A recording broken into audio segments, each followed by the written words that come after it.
Good evening, everybody, and welcome to another episode of Talking Trees. This is a weekly interview with someone interesting from the world of music and the world of nature, and where those two worlds interact and meet.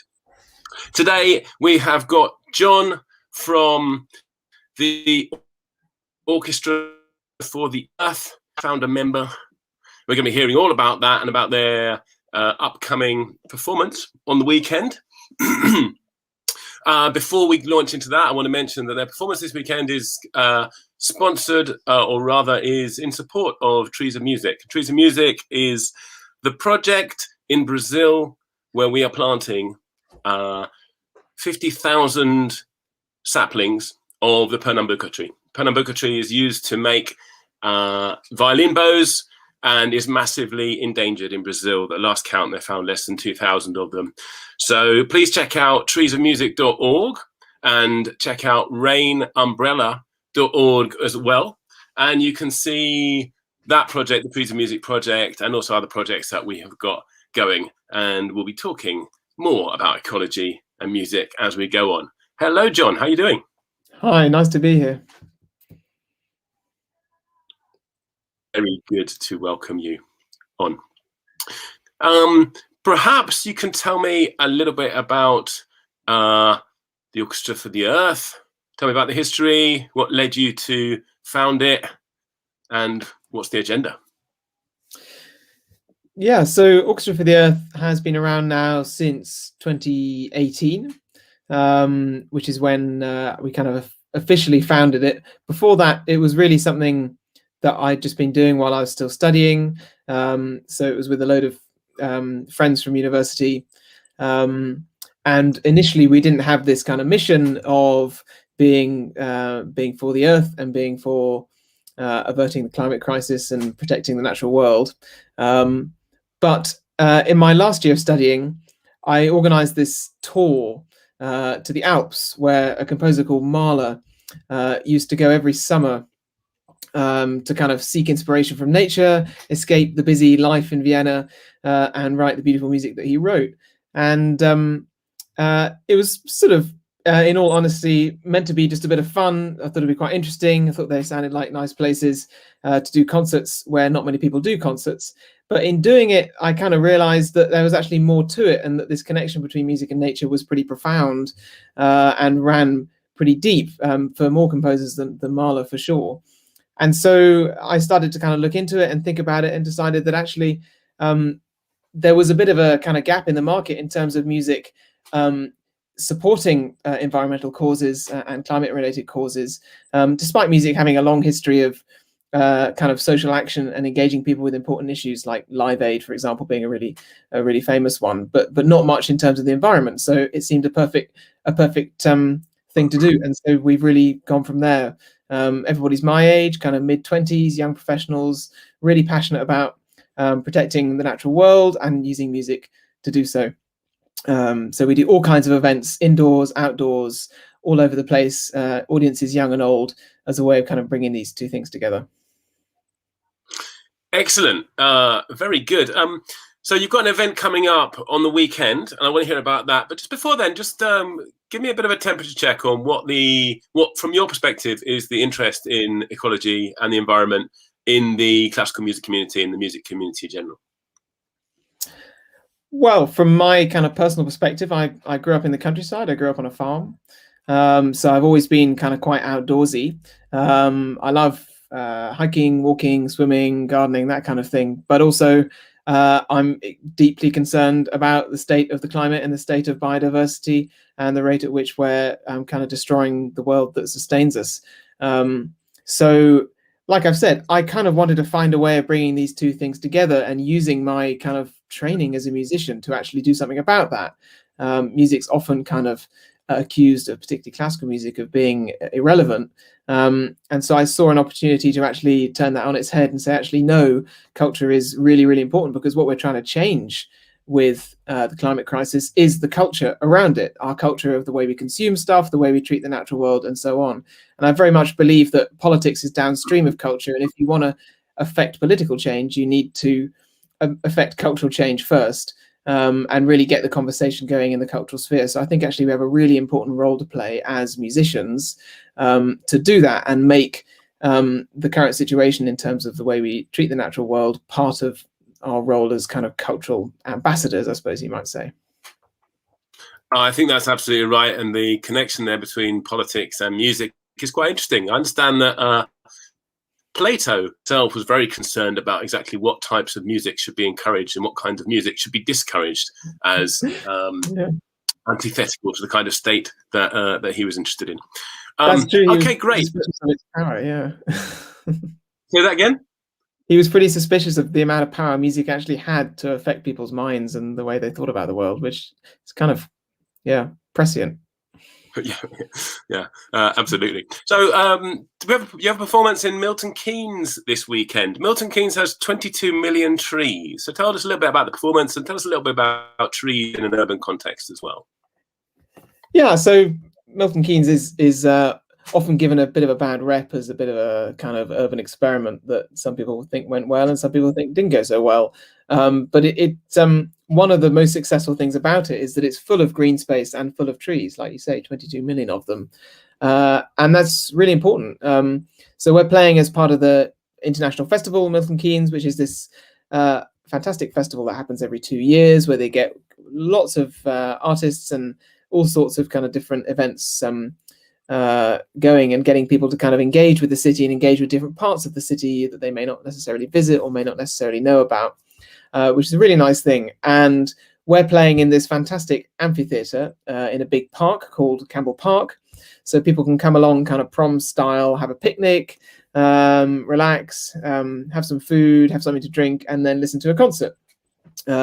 And we always have some kind of environmental aspect to the concerts we do, and this time we wanted to do something with you guys, with Trees and Music, both to kind of raise funds for you, to get people also engaged with what you do and kind of give them a meaningful kind of introduction to what you do, because I think concerts can be a really good way of doing that. It gives people quite an emotional experience in a way that maybe a newspaper article or a kind of press feature may not necessarily do that. So I hope it gives people like a memorable introduction to your work and shows them how important it is. We're going to project some screens with some information and some images about the Pernambuco, like you say, and how endangered it is and how important it is for string instruments. It's literally the wood used for making bows, which makes it has a unique kind of character for making music. So it's critical that we save it for that reason, as well as for the reason that it's a vital part of the rainforest habitat. Yeah, so that's what we're doing in Milton Keynes. Trees in urban spaces are vital. I mean, everybody knows they absorb carbon. They also absorb many other toxins as well, which are in the air in our cities, and increasingly our cities are well over the limits of what is legally and allowed and dangerous to our health. In London alone, the trees contain something like more than 2 million tons of carbon, which would otherwise be swirling around in the atmosphere. So they're critical for that. They also release oxygen. They protect from flooding, which is something that's often talked about in their kind of in the countryside in terms of kind of being uphill and absorbing water and also stopping landslides. But in cities, it's just as important, because cities have so much tarmac space that having more trees around be crucial kind of water sink to stop these kind of flash floods, which we've seen more than once very, very recently in cities, which can be absolutely disastrous. You know, when a city floods, it floods like nothing else. So it's really important we build in these kind of trees as kind of flood defenses there as well. They also keep us cool, not just as shade, but the whole process of transpiration and releasing water vapor drops air temperature. Cities are something like 7 degrees warmer on average than the countryside, and you know, sometimes it's lovely when it's hot and sunny, but also it causes people serious illnesses and sometimes even death. So it's really, really important for keeping temperature low, and for our mental health as well. They're vital. Spending time in nature and around trees has been shown time and time again to reduce cortisol, this hormone that causes anxiety and stress. which again is, if anything, more important in a city where lives tend to be more stressful, more high pressure, people get less sleep.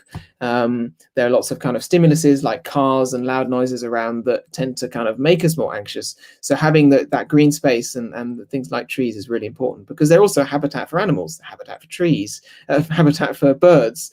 And that kind of thing is a really nice thing to have around in cities. It's nice for cities to feel kind of alive and natural. And it makes us want to go out and exercise and relax if there are green spaces and trees. So yeah, I could go on forever about how important they are. So that's why it's really nice that we're playing in Milton Keynes and shining a light on this lesser known aspect of it, that's actually a really green city, and that's something that we should all be thinking about. Absolutely. I think one of the things about forest landscapes generally is that the particular effect they have on the eye and cognition generally, because when we're in a forest landscape, we don't have the same focus as when we're in most of the rest of our modern and particularly urban lives. Most of the time we're kind of focusing down like this. We might be on a screen, or it might be on a person, or it might be on, when you're on a bicycle, it might be that car, or whatever it is. But when you have this kind of open space, it relaxes the eyes and relaxes the mind. And we're not particularly focusing on any particular thing, but we're allowing movement to come to us rather than chasing it around. And I wonder, because I know that Beethoven in particular used to go for walks in the woods near Vienna, I believe, and was inspired on his walks there. And I wonder, and I believe you're playing Beethoven on the weekend as well. I wonder if that connection between a kind of soft focus and an open perspective, I wonder if there's something there in terms of generating creativity in music. I'm sure. I mean, I find it kind of mind-blowing, the amount of time and the level of concentration, sustained concentration, that people seem to used to have, and that I don't seem to ever get in my life. You know, the amount of energy, mental energy and physical energy and time that it takes to write a symphony is just massive. You can't just rattle it off. It takes so much kind of processing time and sheer craft, and then just kind of hours writing the thing down. And I think that's a really hard thing to get in a kind of busy urban environment. And that's absolutely why Beethoven used to escape all the time. He said, no one loves the countryside more than me. And he was also, like you say, he went to the woods outside of Vienna. They're still there, actually. It's a wonderful example of conservation and heritage, and conservation of nature as heritage, that the Vienna woods, they decided in the 19th century that these were a vital part of what it meant to be Viennese, that these woods were right on the doorstep of the city, and that literally, 20 minutes on a bus from the city centre, you're in the woods and you can pick mushrooms and there are wild boar, and very much like they would have been 200 years ago in Beethoven's time. And that's very unusual. It wasn't unusual back then. Cities were much smaller. Back then, South London was basically fields and woods. So it's not long ago that London would have been like that as well. But now it takes so long to get out of the urban sprawl into the actual countryside, unless you're lucky enough to have a green belt. So I think, even composers who lived in cities, which was common, of course, they had easy access to nature, and as did everybody, which I think must have been really conducive to be able to just escape relatively easily from their busy lives and find a kind of slower pace, like you say, soft focus, to get inspiration and to find the headspace and to be able to write this stuff down. I mean, they were lucky not to have mobile phones distracting them all the time as well. It's one of the things I find difficult, is that you can get out into nature, but then you've still got this thing kind of bleeping at you. So yeah, I think these days it's a lot harder to find that kind of natural space and that time to kind of be in nature and get the kind of the inspiration and the engagement with it that you might need to be creative. It might require leaving your mobile phone at home sometimes. Definitely. I know it's like leaving one of your ribs at home, I know, but something that's really good news for us to do. Can you tell me about the pieces you're going to be playing this weekend, and perhaps a little bit about the other composer? Sure. Yeah. So to briefly stick on the Beethoven point, there's one very famous bit of Beethoven about the natural world, and that's the Pastoral Symphony, which is number 6, which is very much explicitly about nature. And he says it's every movement has a little title, which is kind of by the brook. There's a storm. There's a kind of village fete, and there's a shepherd's song of thanksgiving, and that's kind of wheeled out often as the kind of the nature music piece, and particularly the Beethoven nature music piece. But I think it's kind of crazy to think that that was the only time Beethoven ever wrote a piece inspired by nature. So it's the only time he explicitly did it. And even then, he says very specifically on the score, this is not to depict nature literally, even though there are a couple of moments where there is birdsong.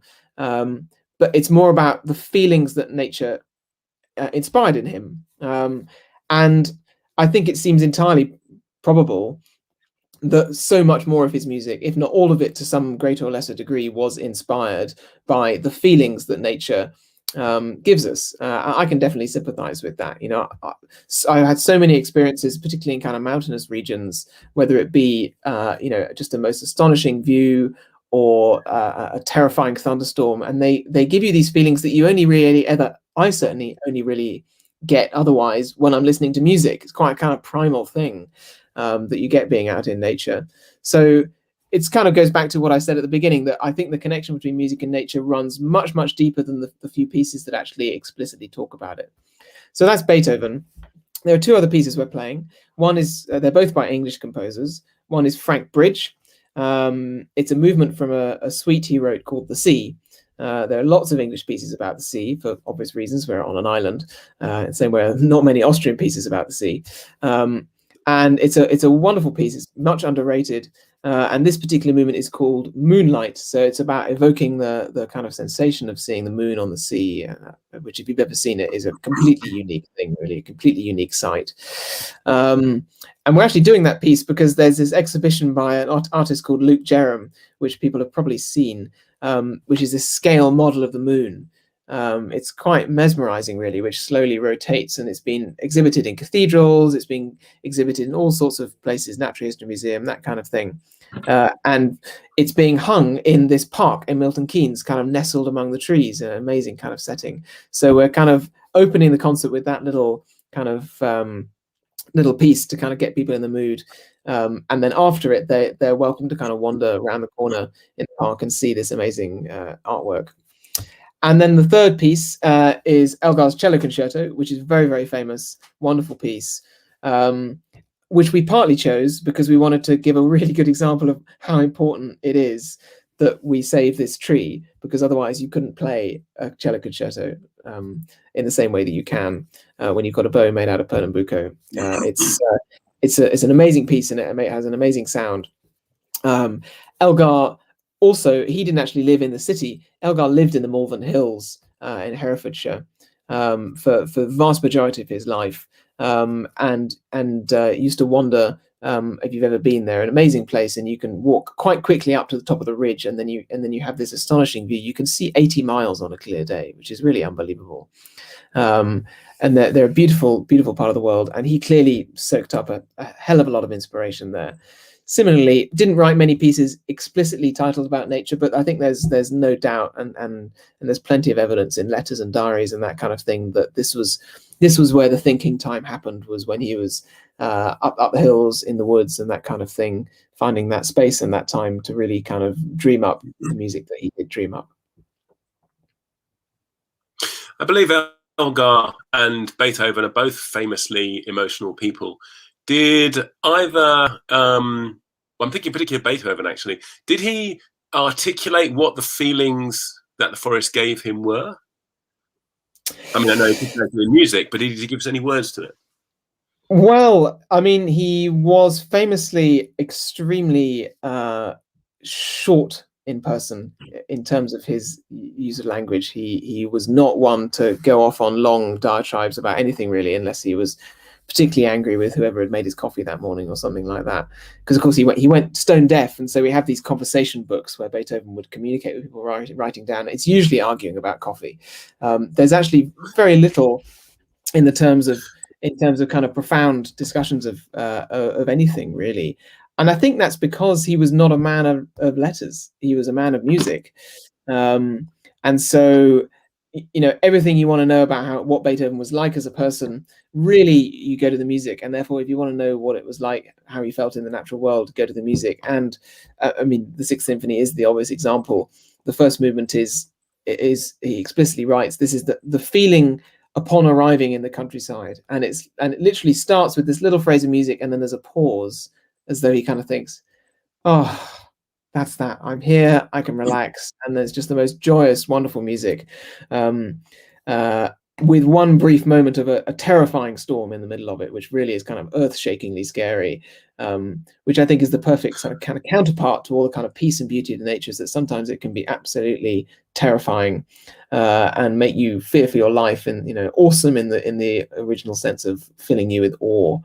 And then the piece ends with this kind of hymn to the natural world, basically. So not many words about it, but lots of notes about it. And I think that goes for most composers. They knew that their strength was writing music, not writing words. And that's where you tend to find the answers to that kind of thing. Very interesting. Thank you. So where else have you played? Where else has your orchestra played in terms of natural spaces? Well, we've just come back from the fourth of the tour I mentioned earlier in the Alps, where we do a couple of outdoor things. The first is, well, to give a bit of context, Mahler was an extremely active person. He was a voracious hiker, cycler, swimmer, everything. And so it kind of, I was speaking to a friend of mine out there, and we came up with this idea of organizing a kind of kids event, an outdoor kids event, to kind of bring together both this kind of music thing, but also the kind of exercise thing. So we had a little kind of cycle ride from basically one end of the valley to the other end of the valley with these kids, to where Mahler's composing hut was, where he used to go to kind of lock himself away to write music. So we did that, and then we played a little concert outdoors in front of the composing hut, and it's the most beautiful, beautiful place. There's this huge mountain behind. If you've ever been to the Dolomites, you'll know what I'm talking about. These really craggy, beautiful mountains in the north of Italy. So that was one. So it's kind of it's a really nice way of engaging kids with music and the outdoors. If they're into music, it gets them outdoors. If they're into the outdoors, it gets them hearing music. It's a kind of win-win situation. And another thing we did in another place where Mahler composed, it's just been declared actually the first star park in Europe, which is not a place where celebrities go, but it's a place where there's so little light pollution that you get this amazing view of the stars. It's sort of pure darkness, almost the closest thing you get, certainly in Europe. It's a really interesting new initiative that they want to preserve these places and prevent there being any extra light pollution, so people can continue to enjoy the sky at night. So there's a lovely piece by Mahler called At Midnight. So we played that just after the sunset, so it was just getting dark, and it was just the most amazing thing. We had this lovely kind of audience outdoors, and as we started playing, the stars came out, as they do, and you could see the Milky Way in this huge band over above us. It was absolutely magical. And again, it's sort of crazy that piece isn't played at night outdoors more often, because that's literally what the piece is about. But because orchestras are kind of naturally urban creatures, we don't actually tend to play this music in the kind of places that inspired it and that it kind of obviously so beautifully evokes. So those are kind of two examples. One more I might give you is, yeah. I was thinking about the acoustics. I wonder if you ever played any caves or anything which is somehow like a concert hall. That's a nice idea. Well, I was about to say, actually, no caves, although I hadn't thought of that one, so I'll write that down. But we have played, and this is kind of semi-outdoors, we played at the Eden Project in Cornwall, which, as I'm sure you know, is these massive dome-like greenhouses, which actually had a pretty decent acoustic. Because what you want from acoustic is a kind of balance of resonance, but also kind of softer things to kind of absorb the sound, so it's not too kind of echoey. And actually, it turns out the greenhouse full of plants is kind of a good combination of that, because you've got the glass to give you some resonance, and you've got the space and the high ceiling, but also you've got plants that kind of a bit of a kind of buffer for the sound to make sure it's got some warmth. We did a kid concert there as well, actually, where kids kind of did DIY percussion instrument making. And then they kind of joined in the performance. We did a whole kind of weekend there, doing a couple of shows for young families. It was really nice. The Eden Project is amazing. I've been to a concert there myself of a chap by the name of Adrian Friedman, And we're going to be interviewing Adrian in a couple of weeks on this broadcast on Talking Trees. Perfect. He went to our bamboo flute on record and presented himself to a foster, and then spent 7 years studying with this guy, and he's got a whole load of interesting details about how they cut the bamboo, how they dry it, the creation of this flute, which I'm not going to spoil for people because it's really super, super interesting. That's so cool. Yeah, we've got and also more history of it. Sorry, go ahead. We don't think enough about where the materials from instruments come from. I mean, that's one of the things that I love about this project is that I didn't know before I discovered you guys that there is this unique wood that they've been using for hundreds of years to make violin bows. You know, string players, but all musicians are really particular about the kind of temperament of their instruments, and so much of that is to do with the wood. And in fact, apparently, one of the reasons that Stradivarius is the sort of most famous maker of violins from a few hundred years ago, one of the reasons apparently that they have a different kind of resonance is because trees, because deforestation was at a lower rate, and so trees were able to grow to an older age, and there were many, many more ancient trees that they could use for making instruments. So they had a kind of higher density literally in the wood. So you really actually can't replicate that anymore because the trees of that age just aren't around in Europe. Indeed, I believe that there's one particular year where his instruments are particularly good. I don't know if that was the humidity of that particular year or what it was. But yeah, what have we lost? I mean, this whole reminded me of the Joni Mitchell song. I'm thinking when we're thinking about it when you were talking about the stars. You know, now we're trying to preserve the view of the stars. You know, what the line goes. Yeah. You don't know what you've got till it's gone from that song. Big Yellow Taxi.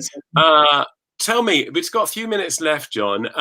Tell me a little bit about the concert. Tell people in the audience where they can get tickets for the concert. Tell them about the concert, and also what can music lovers do to regenerate nature? And I keep on asking you two questions at once, but you're doing very well at dealing with it. Well, so first question is, it's at 8 o'clock on Saturday. I think you can turn up from kind of 6:30 and have your picnic. Tickets are on, I'm sure if you Google Orchestra for the Earth, you'll find it on our website, but also at Milton Keynes International Festival, they're there. And if you buy a ticket, we plant a Pernambuco tree with you guys. So it's a kind of win-win situation. So come along. It's aimed to be enjoyable for anyone, whether you like music or not. Yeah, do come along. And what can people do? What can music lovers do to protect nature? Well, I'd say if you're a musician, use your platform, use your skill to get the conversation going in the music world. You know, there's, as I've talked about a fair bit, there's so much connection between music and nature, and that is an amazing kind of well of inspiration if you want to create interesting programs that kind of reflect music in a new way. If you're not a musician, but you love music, well, I would always say, really, for anybody, the 4 things that is really important to think about are what you eat, how you travel, how you spend your money, and how you vote. Those are the things that I certainly think about all the time. Everybody knows increasingly now that, you know, changing your diet can have a massive impact because so many foods have a strong connection to deforestation, but also a high carbon footprint. Spending your money is kind of connected to that. You know, thinking about what am I buying, and is it kind of planet positive or planet negative? But also, if you have investments, you know, thinking about what you invest in is so important. How you get about. If you can get an electric car, get an electric car. But even better, if you can cycle somewhere, if you can take the train. I always find it's just so much better of a way of getting around. When we do our tour, we go by train. We take the night train to Austria, which is such a nice way of getting there. It's not only a fraction of the carbon footprint, but it's also, I find it connects the dots between the places you go. Otherwise, flying, apart from just being disastrous for the planet, can be a bit like taking the underground. You just disappear one place and you reappear somewhere else, and you don't really know how you got there. Whereas you see the places in between when you travel by train. And obviously voting, you know, for me, it's the most important issue, protecting nature and protecting the climate. So it's really important to think about when you're voting. That would be my 4 things. Thank you very much, John. Really appreciate your thoughts and really appreciate your time as well. Next week, or in the next couple of weeks, we're going to have, as I mentioned, Adrian Friedman with his bamboo flute. We're going to have Dr. Haroldo Lima, who is one of the world experts on leguminous tree species and the Pernambuco tree and the Atlantic forest. And we've got all sorts going forward. So please head to rainumbrella.org. Get yourself on the mailing list there, and we will keep you up to date with all the Trees and Music things that are happening and all the rain things that are happening as well, because we're not just involved in these 50,000 Pernambuco trees, we're also doing restoration of the Cerrado, which is a major biome in Brazil. Half of it's been lost in the night. We're talking about 1 million square kilometers of ground turned into one of the oldest and most kind of botanically dense biomes in the world, turned into monoculture soy fields. So I'm very glad that John was mentioning our food choices, because a lot of that soy is going into those nasty Tesco chickens that cost nothing. There's a reason they cost nothing. What else have we got coming up? And check out Milton Keynes this weekend.